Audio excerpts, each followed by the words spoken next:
సదాశివసమారంభాం శంకరాచార్యమధ్యమాం అస్మదాచార్యపర్యంతాం వందే గురు పరంపరాం. శ్రీమాత్రే నమః. ప్రేక్షకులందరికీ స్వాగతం. 28/12/2023 నుండి 5/2/2024 వరకు కుజుడు తన స్వక్షేత్రాన్ని వదిలి తన మిత్రక్షేత్రమైన ధనుస్సు రాశిలోకి సంచారం చేయడం అనేది జరుగుతోంది. ధనుస్సు రాశికి రాశాధిపతి వచ్చి గురువు అయితే ఈ కుజుడు వెళ్ళి యొక్క మూల 4 పాదాలు, అలాగే పూర్వాషాఢ 4 పాదాలు, ఉత్తరాషాఢ 1వ పాదం మీద ఈయన ఈ 5వ తారీఖు వరకు, అంటే ఫిబ్రవరి 5 వరకు ఈయన సంచారం చేయడం అనేది జరుగుతోంది.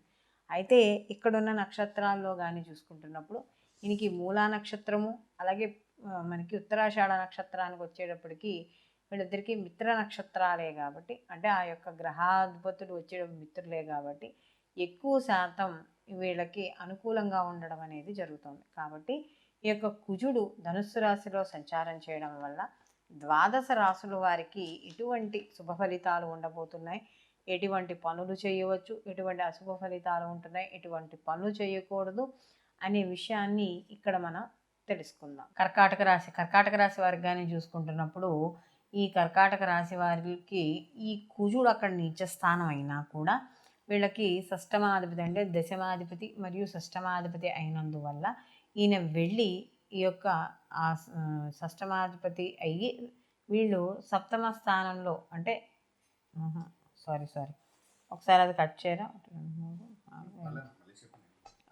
రిపీట్ చేయనా, రిపీట్. కర్కాటక రాశి వారికి కానీ చూసుకుంటున్నప్పుడు ఈ కర్కాటక రాశి వారికి అక్కడ కుజుడు నీచ స్థానం, అందులో వీళ్ళకి కర్కాటక రాశి వాళ్ళకి పంచమాధిపతి అయ్యాడు, అలాగే ఈయన నవమాధిపతి కూడా అయ్యాడు. ఈ పంచమ నవమాధిపతి అయిన కుజుడు షష్టమ స్థానంలో సంచారం చేయడం వల్ల వీళ్ళకి గత కొంతకాలంగా ఏవైతే సంతానపరంగా కావచ్చు, వాటి పరంగా కావచ్చు ఇబ్బందులు పడుతున్నారో వాటి నుండి బయటపడడం అనేది జరుగుతుంది.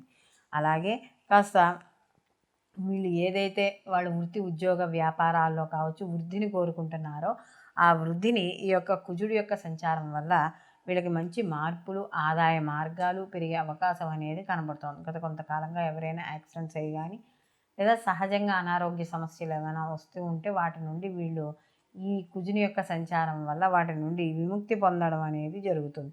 అలాగే శత్రువులు మిత్రులు అవ్వడం, వాడి యొక్క సహాయ సహకారాలు వీరు పొందడము, ఇలాంటివి కూడా జరిగే అవకాశం అనేది ఎక్కువగా కనబడుతోంది. అలాగే ప్రతి పనిలోనూ కూడా విజయం సాధించాలనే తలంపుతో ఏదైతే కార్యక్రమాలను మొదలు పెడతారో అవన్నీ కూడా పూర్తిగా సక్సెస్ అవ్వడం అనేది జరుగుతుంది. సమాజపరంగా నూతన వ్యక్తుల యొక్క పరిచయాలు అవి కూడా ఈ కుజుని యొక్క షష్టమ స్థానంలో కుజుని యొక్క సంచారం వల్ల జరుగుతూ ఉంటాయి. మీ తెలివితేటలు అవన్నీ కూడా మీ యొక్క ఆదాయ మార్గాలకి వాటికి కానీ మీ ధనాభివృద్ధికి కానీ కుటుంబ వృద్ధికి కానీ ఉపయోగపడడం అనేది జరుగుతుంది. అలాగే ఎవరైతే రాజకీయ రంగాల్లో కావచ్చు, సివిల్స్లో ఉన్న కావచ్చు, వైద్యులు కావచ్చు, ఎవరైతే ఈ రంగాల్లో ఉన్నారో వీళ్ళందరికీ కూడా, ఐటీ రంగంలో ఉన్న వాళ్ళు వీళ్ళందరికీ కూడా అనుకూలమైన ఫలితాలు గోచరించడము, అలాగే గత కొంతకాలంగా ఎవరైనా ఉన్నత పదవులను ఆశించే వాళ్ళు కానీ అలాంటి వాళ్ళు ఎవరైనా ఉంటే వాళ్ళకి పదవులు వాళ్ళు అనుకున్న విధంగా పొందడము, లేదా పదవులు ప్రమోషన్లు రావడము, ఇలాంటివన్నీ కూడా బదిలీలు అయ్యే అవకాశం అనేది ఇక్కడ ఈ కర్కాటక రాశి వారికి కనబడుతుంది. అలాగే వీళ్ళకి ధనధాన్య వృద్ధి అనేది కూడా ఎక్కువ ఉంది. సమాజపరంగా కానీ చూసుకుంటే మీకంటూ ఒక ఐడెంటిటీ, అంటే మీకంటూ ఒక ప్రత్యేకత, ఇదంతా కూడా సమాజపరంగా మీరు సంపాదించుకోవడం అనేది జరుగుతుంది. అలాగే మీ కీర్తి ప్రతిష్టలు, గౌరవాలు మీరు చేసే వృత్తి ఉద్యోగ వ్యాపారాల పరంగా పెరుగుతాయి. సంతోషకరమైన వార్తలు వింటారు, శుభవార్తలు వింటారు. అయితే ఇక్కడ మొత్తానికి వీళ్ళు మరిన్ని మంచి ఫలితాలు పొందడానికి ఈ కర్కాటక రాశి వాళ్ళలో విద్యార్థులు ఉంటారు. విద్యార్థులకు కూడా వీళ్ళకి అనుకూలంగా ఉంటుంది. అలాగే ముఖ్యంగా ఇక్కడ భార్యాభర్తల విషయాల్లో కావచ్చు, కుటుంబపరమైన విషయాల్లో కావచ్చు అనుకూలంగానే వీళ్ళకి కనబడుతోంది. ముఖ్యంగా ఇక్కడ ఈ రాశిలో స్త్రీలు ఎవరైతే ఉన్నారో స్త్రీలు కూడా అనుకూలమైన ఫలితాలు, అంటే వాళ్ళు చేసే వృత్తి ఉద్యోగ వ్యాపారాల్లో అనుకూలమైన ఫలితాలే పొందడం అనేది కనబడుతోంది. అలాగే ఈ రాశిలో ఎవరైతే ఇంకా అంటే కొత్తగా ఏవైనా నూతనమైన పనులు చేపట్టాలని అనుకుంటున్నాము, ఏమైనా అడ్డంకులు వస్తాయా ఇలాంటివి ఉన్నవాళ్ళు ఏమైనా అనుమానాలు ఉంటే అవన్నీ తీసేయండి. వాళ్ళకి ఈ కుజుని యొక్క మార్పు వల్ల మాత్రం అనుకూలమైన ఫలితాలే గోచరించడం అనేది జరుగుతోంది. అయితే ఈ కుజుడి యొక్క సంచారం మరిన్ని మంచి ఫలితాలు పొందాలనుకున్నప్పుడు కర్కాటక రాశి వాళ్ళు మీరు ప్రతిరోజు కూడా మంగళచండి పారాయణ చేసుకోవడం, అలాగే ప్రతి మంగళవారము నియమాలతో ఉండడం, మంగళవారం నాడు హనుమాన్ చాలీసా పారాయణ చేయడం, ఇలాంటివి చేయడం ద్వారా మరిన్ని మంచి ఫలితాలు పొందడం అనేది జరుగుతుంది. అయితే ఇప్పుడు మనం ఈ కుజుని యొక్క సంచారం వల్ల ద్వాదశ రాశుల వారికి ఏ విధంగా ఉంటుంది అనే విషయాన్ని మనం తెలుసుకున్నాం కదా.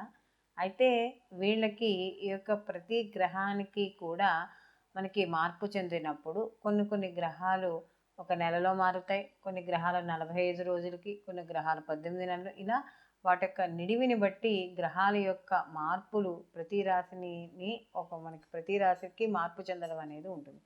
ఆ మార్పు చెందినప్పుడు ఇక్కడ ఏమవుతుందంటే కొన్ని రాశుల వారికి శుభ ఫలితాలు, కొన్ని రాశుల వారికి అశుభ ఫలితాలు అనేవి ఖచ్చితంగా కనబడతాయి. అందరికీ ప్లస్ పాయింట్లు ఉండవు, అలా అని చెప్పి అందరికీ మైనస్ పాయింట్లు ఉండవు. ఏదో ఆ సమయం ఏదైతే ఆ గ్రహం ఎన్ని రోజులైతే ఎన్ని నెలలైతే అక్కడ సంచారం చేస్తుందో ఆ సంచారిస్తున్న సమయంలో ఆ గ్రహం మాత్రమే ఇచ్చే అశుభ ఫలితాలు శుభ ఫలితాలుగా మనం చెప్పుకుంటున్నాం. అయితే కానీ పూర్తిగా ఇవే ఫలితాలు పూర్తి స్థాయిలో ఉంటాయి అని చెప్పుకుందుకు లేదు. ఎందుకంటే దీంతో పాటుగా జన్మరాశి ఫలితాలు కూడా ఉంటాయి, అంటే మనం వ్యక్తిగత జన్మజాతకాలు కూడా ఉంటాయి. కాబట్టి దీనితో పాటు వాటిని కూడా పరిశీలనలోకి తీసుకోవాలి ఈ యొక్క రాశులతో పాటు. కాబట్టి ఈ యొక్క మనం ఇందాక చెప్పుకున్నవన్నీ కూడా మీకు గోచార ఫలితాలతో పాటు మీ జన్మజాతకానికి కూడా అనుసంధానం చేసుకుంటూ మాత్రమే ఈ యొక్క మీరు ఈ యొక్క వాటిని పరిశీలనలోకి అనేది తీసుకోవాలి.